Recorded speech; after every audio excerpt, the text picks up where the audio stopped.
Prior to Shenmue's release, people in video games tended to look like a block of polygons with a JPEG of a face pasted onto their head. If you were lucky, the characters would look somewhat human in a pre-rendered cutscene. So when my friend Neil booted this shit up on his Dreamcast back in 1999, it was like, oh shit, what?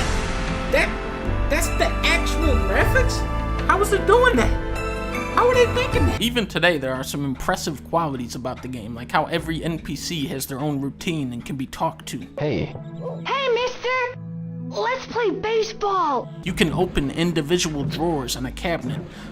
You can get these capsule toys. why so down? I think a good one is ready to come out of this capsule toy machine. Do please give me 100 yen? Sorry, I'm in a hurry. 100 yen each. This is cool! But I think the most interesting aspect of Shenmue is how it serves as a little virtual window into Japan. You have Ryu's house that is all segmented by these sliding doors. The toilet is built into the floor, like I don't know what the fuck you do with that thing. Every time he goes in the house, he has to take his shoes off. Outside, they have a big koi pond and a dojo. The houses have these little plaques with the name of the family who lives there. Then on the main strip, you got Tom, who is permanently dancing in front of his hot dog stand. I've never been to Japan, but I'm assuming this is all exactly right, especially the part with Smeagol.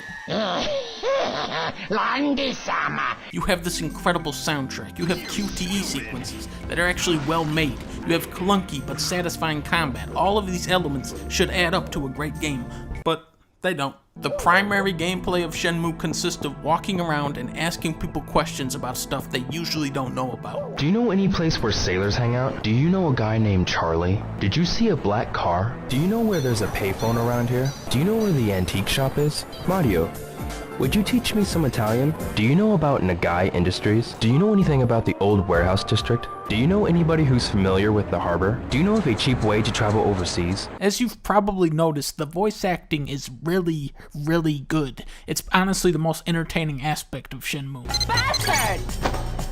I'm gonna kick your ass! But what kills this game for me is how you're constantly forced to just wait around for the next thing to happen. There was a part where my only objective for that day was to go to the tattoo parlor and talk to the guy who runs it, so I get there. It's closed. So now I have to wait until 2 p.m. for it to open, and I mean, look at my watch, it takes a while for time to elapse in this game. So finally, the store opens. Tomorrow at 3, wait at the arcade. Fuck you! So now I have to walk home, go to bed. Oh wait, it's not late enough for me to sleep yet. So now I just stare into a corner until it's 8 p.m., go to sleep, get up at 8:30, and wait until 3 p.m. so I can play the rest of the game. This is dog shit game design. Excuse me. I'm looking for some gameplay. I'm sorry, but can you ask me later? It's a shame this remastered version just straight up broke on me before I could get to the good part of the game where you get a job as a forklift driver and have to go to work every day.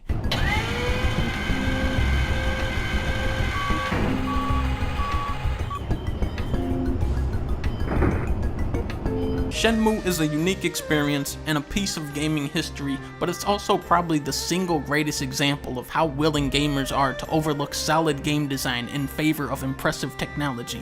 It isn't a fun game, but it is funny.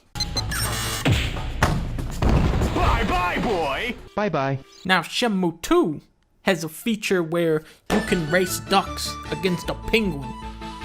That's how you make a game.